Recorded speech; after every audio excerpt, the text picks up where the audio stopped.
Wapendwa wana taifa la Mungu, tumsifu Yesu Kristo.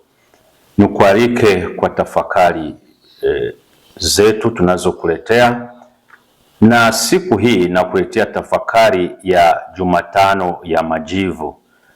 Tafakari iliyopita tuliona katika ujumla wake nini maana ya Kwaresma. Tukasema kwamba Kwaresma ni kipindi cha toba, kipindi cha kumrudia Mwenyezi Mungu, na ni kipindi cha siku 40. Na kipindi hicho cha Kwaresma kinaanza siku ya Jumatano ya Majivu. Sasa tafakari ya leo nitatoa katekesi juu ya Jumatano ya Majivu, halafu baadaye sehemu ya pili nitatoa ujumbe tunaoupata katika masomo ya leo ya Jumatano ya Majivu. Wapendwa taifa la Mungu, Jumatano ya Majivu ni siku takatifu inayofungua rasmi kipindi cha Kwaresma katika Kanisa Katoliki. Yaani Jumapili ya Majivu ndipo Kwaresma inaanza. Ni siku ya toba, unyenyekevu na mwanzo wa safari ya uongofu wa ndani kumrudia Mwenyezi Mungu. Na hiyo sasa Jumatano ya Majivu inatuandaa kuanza hicho kipindi na kushiriki kwa kina sasa baadaye mwisho wa Kwaresma lile fumbo la Pasaka, ambapo tunakumbuka na tunaadhimisha mateso, kifo na ufuko wa Bwana wetu Yesu Kristo. Siku hii ya Jumatano ya Majivu, kanisa linatuweka wazi mbele ya Mungu ili tutambue hali yetu halisi. Hali gani hiyo? Kwamba sisi ni dhaifu, sisi ni wenye dhambi na tunahitaji neema ya Mungu ili tuweze kuokolewa. Sasa majivu, tuone maana ya majivu katika imani ya Kristo. Majivu tunayopokea siku ya Jumatano ya Majivu, kupakwa kwenye paji la uso au kupakwa kichwani au kuminua majivu kichwani, yana maana ya kina sana katika Ukristo wetu. Cha kwanza ni ishara ya unyenyekevu wa binadamu. Ukisoma kitabu cha Mwanzo sura ya 3 mstari wa 19 imeandikwa hivi, na nukuu: wewe ni mavumbi na mavumbini utarudi. Kumbe hayo majivu tunayopakwa kwenye paji la uso wakati wa Jumatano ya Majivu au kichwani tukianza mfungo rasmi wa Kwaresma yanatukumbusha kwamba tuwe wanyenyekevu, kwa sababu sisi ni uvumbi, tulitoka kwenye uvumbi na tutakufa, tutarudi kule mavumbini tulikotoka. Lakini majivu, kitu cha pili, ni ishara ya toba na majuto ya dhambi. Katika maandiko matakatifu, majivu yalitumika kuonesha toba ya kweli na kujinyenyekeza mbele ya Mungu, kama tunavyosoma kitabu cha Nabii Yona sura ya 3 mstari wa 6 au kitabu cha Ayubu sura ya 42 mstari wa 6. Kumbe ni ishara ya mwanzo mpya katika neema. Kumbe majivu hayaashirii mwisho, bali mwanzo wa safari ambayo inatualika turudi upya kwa Mwenyezi Mungu. Hivyo basi majivu si kwamba ni mapambo, hapana, na sio desturi ya kijamii kwamba watu wanajipaka majivu, hapana, wala si ishara ya nje tu, bali ni ungamo la dhambi la moyo linalosema tubuni, maana bila Mungu sisi hatuwezi lolote. Sasa maneno tunayotumia wakati wa kupokea majivu au tunapopakwa majivu, tunatumia maneno, tuseme sentensi mbili kubwa mbili wakati tunapopakwa majivu. Unaweza unapopakwa majivu, anayopaka majivu akasema tubuni na kuiamini Injili, au tubuni na kuiamini Injili. Huu ni mwaliko wa wazi wa toba ya ndani, kwamba tubadilike, tubadilishe mielekeo yetu ya kutenda dhambi, tumrudie Mwenyezi Mungu na tuishi kadiri ya Injili ya Kristo. Lakini maneno mengine yanayotumika pia huwa ni wewe ni mavumbi, nawe mavumbini utarudi. Haya ni maneno yanayonukuliwa kutoka kwenye Biblia, yanatukumbusha kule ukweli kwamba maisha hapa duniani ni mafupi, tutatoka hapa duniani.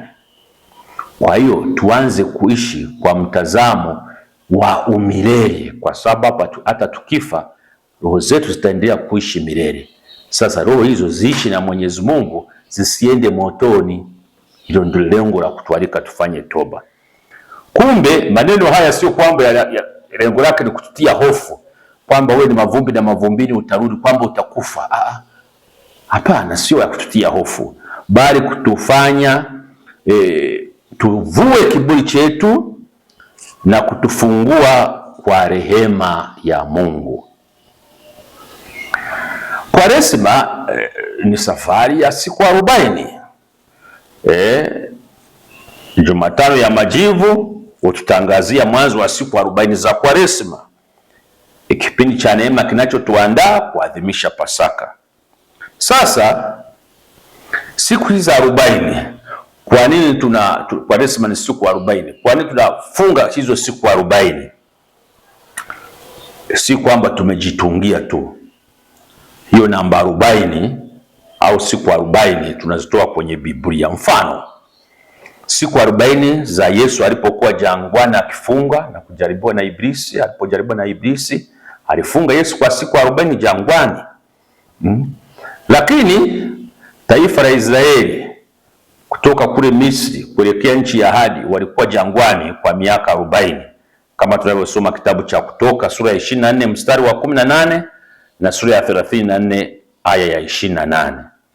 Ile siku za kufunga 40 za Yesu jangwani tunazipata katika Injili ya Mathayo sura ya 4 aya ya kwanza mpaka ya 11. Lakini namba 3, siku 40 za Musa mlimani Sinai akipokea zile sheria za Mungu. Lakini pia nabii Elia alitembea siku 40 kufika katika mlima Horebu wa Mwenyezi Mungu. Alifunga kwa muda wa siku alitembea kwa muda wa siku 40, huyo nabii Elia. Kama tunavyosoma kitabu cha kwanza cha Wafalme sura ya 19 aya ya 8. Lakini wakati wa Nuhu kitabu cha Mwanzo sura ya 7 aya ya 12, siku 40 za kunyesha mvua. Kumbe katika kipindi hiki cha siku 40 kanisa linatualika kushika kwa dhati zile nguzo 3 au mambo matatu muhimu ambayo tunapaswa tuyazingatie wakati wa Kwaresima. Nguzo ya kwanza huwa ni sala, kuimarisha uhusiano wetu na Mungu, uhusiano wetu binafsi na Mungu. Sala ni kuwa na muunganiko na Mwenyezi Mungu, kuinua roho yetu, kuwa na mahusiano na Mwenyezi Mungu. Na sala inaweza ikawa ya binafsi, wewe ukaifanya na familia yako, wanajumuiya, kanisani na watu wengi. Kuko sala ya binafsi vile na sala ya watu wengi. Na nikualike kipindi hiki tuongeze moyo wa sala, na hasa katika familia zetu. Mara nyingi watu wengi wanakuwa na shughuli, labda wanakuja wamechoka, wanakula na kulala. Wengine hata kama wakuchoka, wametoka makazini huko walikoshinda shughuli mbalimbali, biashara, wakifika ni kula na kulala. Au wengine wakifika muda wanaoupata ni wakufika na kuangalia simu zao, mitandao ya kijamii na kadhalika. Hebu sasa punguza muda wako wa simu, muda utumie zaidi kwa Mwenyezi Mungu. Lakini kitu cha pili, nguzo ya pili ni kufunga. Lengo ilikuwa ni kutufundisha nidhamu ya mwili na uhuru wa roho. Sasa hapa tunaposema kufunga, kwanza kitu cha kwanza ni kufunga chakula. Tena amri ya kanisa inasema funga siku ya Jumatano ya Majivu, usile nyama siku ya Ijumaa Kuu. Yaani Jumatano ya Majivu ni lazima kufunga. Yaani moshi usionekane jikoni, au hata kama unatumia gesi isitumike siku hiyo. Sasa watu wengine huwa wanasema mimi huwa chakula nakula, ila nafunga vitu vingine. Labda kama nilikuwa natenda dhambi fulani na iacha, hiyo ndio inakuwa funga yangu. Au nilikuwa nakunywa pombe na iacha, hiyo ndio funga yangu. Lakini chakula naendelea kama kawaida. Hapana. Kwanza Jumatano ya Majivu ni lazima tufunge. Ni amri ya kanisa. Lakini na siku hizo 40 ukiweza, kwa mfano ukafunga chakula kwa siku hizo 40 ni vizuri. Lakini angalau Jumatano ya Majivu ni ya lazima. Na wengine kwa mfano tangu asubuhi wanafunga chakula, wanakuja kula jioni kwa mfano. Sasa hiyo inategemea maamuzi utakuwa yafanya, lakini tufunge. Kwa wale wenye shida ya afya, mfano wagonjwa, mtu unatumia dawa, una vidonda vya tumbo, unatumia dawa lazima ule upate nguvu, hiyo inaeleweka. Lakini afya yako ni nzuri, tufunge. Tusitafute visababu kwa mimi nafunga mambo mengine, hapana. Lakini nguzo ya tatu au kitu cha tatu tunachoalikwa kwenye kipindi hiki cha Kwaresma ni kutoa sadaka au kuonyesha upendo kwa jirani, hasa wahitaji. Tuna wahitaji wengi tunaoishi nao, tunaowafahamu, tusiowafahamu. Hebu tutoe kwa ajili ya watu wengine. Na kimsingi unapofunga, mfano ukafunga chakula, sawa, kile chakula ambacho ungelikula kithamanishe ile gharama yake, msaidie mhitaji, au toa sadaka kanisani, msaidie mhitaji. Useme kwamba nimefunga sasa ndio ukabana bajeti yako kwamba ndio uje ununulie labda nguo za Pasaka au ufanye sherehe. Sasa hiyo sio maana yake. Tufunge kweli na tutoe sadaka. Kumbe bila kuishi nguzo hizi, majivu kimsingi tunayopakwa siku ya Jumatano ya Majivu yatabaki kwenye paji la uso na hayafiki moyoni. Wajibu wa waamini siku ya Jumatano ya Majivu, kwa mujibu wa sheria na mapokeo ya kanisa, ni siku ya kufunga na kujinyima kula nyama Jumatano ya Majivu, kwa wale wanaowajibika kisheria kama nilivyosema, ambao wana afya nzuri na nini. Lakini ambao kama ni wagonjwa, watoto au mama na mimba, basi usifunge, usiokadhurika kiafya. Lakini ni mwanzo wa kujitathmini upya maisha yetu ya kiroho, na vile vile ni toba, ni mwaliko wa toba, kupokea sakramenti ya kitubio. Tutubu, tumrudie Mungu. Kuna watu ambao hawezi wakakumbuka hata mara ya mwisho wametubu lini. Alipofanya toba akatubu Yesu, labda alipopata komunio ya kwanza, anakuja kuungama wakati anapata kipaimara, na anaungama tena wakati kama anataka kufunga ndoa basi, na kama kupata bahati ya kufunga ndoa basi, ndio imetoka hivyo wakati uliokubalika ni sasa. Sasa kwa ufupi tuone sasa masomo ya leo ya Jumatano ya Majivu. Somo la kwanza natoka katika kitabu cha Nabii Yoeli sura ya 2 aya 12 mpaka 18. Somo la pili, waraka wa pili wa Mtume Paulo kwa Korinto sura ya 5 mstari wa 20 mpaka sura ya 6 aya ya 2. Injili ya Mathayo sura ya 6 aya ya kwanza mpaka ya 6 na aya ya 16 mpaka 18. Kwangu mimi naona mada kuu iwe ni kwamba rudini kwa Bwana kwa mioyo yenu yote. Katika somo la kwanza la Yoeli, Nabii Yoeli anawaita watu wa Mungu warudi kwa Bwana kwa toba ya kweli, si kwa ishara za nje tu, bali kwa mioyo iliyopondeka. Na Mungu anajitambulisha kama mwenye huruma, mvumilivu na mwingi wa rehema. Anasikiliza kilio cha watu wote na kuwaletea wokovu. Maneno machache, kwa mfano hapa Yoeli mstari wa 12 na kuendelea kidogo.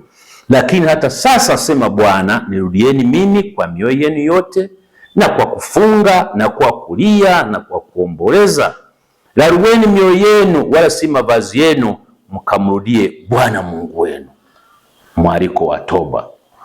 Lakini wimbo wa katikati, Zaburi ya 51, ni zaburi nzuri ya mtu. Mzaburi yule anaonyesha mtu ambaye ametenda dhambi, ameona ametenda maovu, na anamrudia Mungu kwa kuomba msamaha wake. Na huyo si mwingine, alikuwa ni Mfalme Daudi.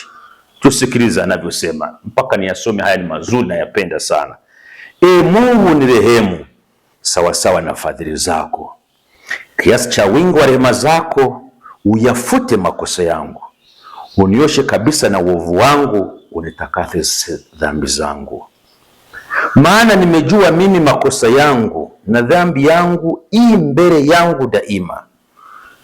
Nimekutenda dhambi wewe peke yako, na kufanya maovu mbele ya macho yako.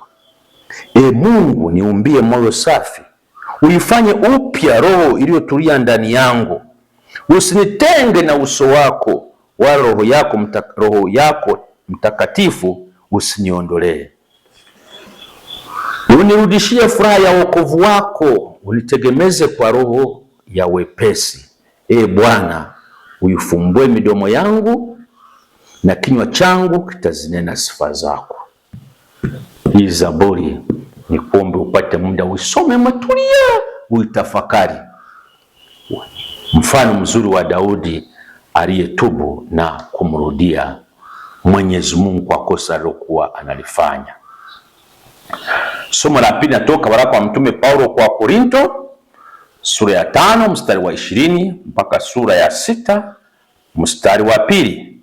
Mtume Paulo anatukumbusha kuwa sisi ni wajumbe wa Kristo, basi tupatanishwe na Mungu, na anasisitiza kwamba sasa ndio wakati wa neema, sasa ndio siku ya wokovu.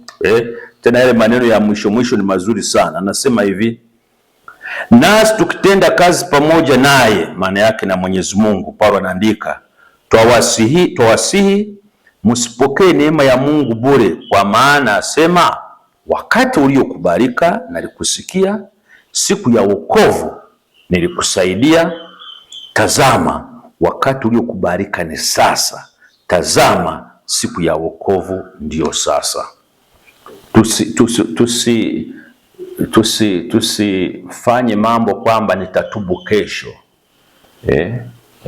kuwa unahairisha mambo, nitaungama baadaye. Hapana, wakati uliokubalika ni sasa, hujui ya kesho. Jipatanishe na Mungu wako. Kumbe Kwaresima ni wakati wa pekee wa neema, sio wa kuhairisha toba. Mungu anatutafuta leo, sio kesho. Kumbe maisha yako wewe Mkristo na mimi ni mwaliko wa kudumu wa upatanisho na Mungu. Somo la Injili zuri sana, Mathayo sura ya 6 aya ya 1 mpaka ya 6 na aya ya 16 mpaka ya 18. Yesu anafundisha juu ya matendo matatu muhimu ya Kwaresima. Yale niliyokwisha yagusia, yale ya sala, kufunga na kutoa sadaka, nimeisha yaongelea dakika chache zilizopita, lakini kwa maneno machache hapa nigusie kwenye Injili. Anasema siku zile Yesu aliwaambia wafuasi wake, angalieni msifanye wema wenu machoni pa watu, kusudi mtazamwe na wao, maana mkifanya kama hayo hampati thawabu kwa Baba yetu aliye mbinguni. Basi wewe utoapo sadaka, usipige panda mbele yako kama wanafiki wafanyavyo katika masinagogi na njiani, ili watukuzwe na watu. Amin, nawaambia, wamekwisha kupata thawabu yao. Bali wewe utoapo sadaka, hata mkono wako wa kushoto usijue ufanyalo mkono wako wa kuume. Sadaka yako iwe ya siri, na Baba yako aonaye sirini atakujazi. Sadaka, yani matendo mema niliyoongelea kwa watu. Na sadaka hiyo watu wengine wanaweza kufikiri kwamba lazima niwe na vitu au na pesa kutoa sadaka kwa wahitaji, kutenda matendo mema. Hapana. Hata kitendo cha kuchukua muda wako ni sadaka. Ukaenda hospitalini ukamwangalia mgonjwa, umeshindaje, ni sadaka hiyo, ni matendo mema. Kwa tuyazingatie hayo, na tusijioneshe tunapotoa sadaka. Unatoa msaada fulani labda kwa mtu, basi unaita watu na video, basi wachukue video watu wote waone duniani kwamba umetoa msaada. Hapana, hapo itakuwa ni kujionesha mbele za watu. Ndio. Lakini anaendelea Yesu kuongelea sasa hivi kwa kutoa matendo mema au sadaka. Lakini kuhusu sala, tena msalipo msiwe kama wanafiki, kwa maana wao wapenda kusali hali wamesimama katika masinagogi na katika pembe za njia, ili waonekane na watu. Amin, nawaambia, wamekwisha kupata thawabu yao. Bali wewe usalipo, ingia chumba chako cha ndani, na ukisha kufunga mlango wako, usali mbele za Baba yako aliye sirini, na Baba yako aonaye sirini atakujaza. Usali, tusali. Ni wazi ukisali mahali ambapo watu wakakuona, sio kwamba ni kitendo kibaya, lakini usali kwamba watu wanione. Wewe sali uwe na mawasiliano yako na Mungu. Sio lazima watu wakuone. Wakiona basi hamna shida, lakini sio kujionyesha kwamba nasali, labda nasali sala ndefu. Okay, sala ndefu ni nzuri, sisemi kwamba ni mbaya. Ila ni kwa nia gani unasali sala hizo? Kwa tusijionyeshe. Na kitu cha tatu ni kuhusu kufunga, ambako nimeshaongelea, lakini tusikie maneno ya Yesu kabisa. Tena mfungapo msiwe kama wanafiki wenye uso wa kukunjamana, maana hujiumbua nyuso zao ili waonekane na watu kwamba kuwa wanafunga. Amin, nawaambia wamekwisha kupata thawabu yao. Bali wewe ufungapo, jipake mafuta kichwani, unawe uso, ili usionekane na watu kuwa unafunga, ila Baba yako aliye sirini, na Baba yako aonaye sirini atakujazi. Yaani unapofunga sio sasa kila mtu ajue sasa mtaa mzima kwamba mama yule kafunga. Usiwatangazie watu, sio lazima. Mimi nimefunga. Wewe funga, unajua nia yako. Na kufunga kwanza ni chakula, lakini vile vile tufunge na dhambi tunazotenda, matendo mabaya tuyaache, na vitu ambavyo havikuwa ni vya lazima vya anasa tuviache. Huo ndio mfungo ulio mzuri. Toba ya kweli lazima ianzie ndani ya moyo, si mbele ya watu kujionyesha. Sadaka, sala na kufunga ni njia ya kumrudia Mwenyezi Mungu kwa unyenyekevu. Mungu angalia nia ya moyo, sio sifa za watu. Anaangalia moyo, sio kwamba sifa nionekaneje. Hapana. Wapendwa katika Kristo, Mama Kanisa anatualika sasa tuanze safari takatifu ya Kwaresma, safari ya kurudi kwa Bwana. Majivu tunayopakwa yawe ishara ya unyenyekevu na toba. Wewe ni mavumbi, nawe mavumbini utarudi. Na nabii yule anatuita, anasema kwamba rudini kwangu kwa mioyo yenu yote, si kwa midomo, si kwa mavazi, bali kwa moyo uliopondeka. Mungu hataki maigizo ya kidini, anataka moyo wa mtoto anayemrudia baba yake. Na Mtume Paulo anatukumbusha kwa leo ndio siku ya wokovu. Kwaresma si desturi tu ya kanisa, bali ni wakati wa neema. Tukichelewesha toba, tunaichelewesha furaha ya kuionja rehema ya Mungu. Kumbe sasa, wapendwa, leo majivu tunayopakwa kwenye paji la uso au kichwa vyetu yaingie ndani ya mioyo yetu, yaitikise na kuifanya iwe ardhi mpya ambapo Mungu anaweza kupanda neema zake.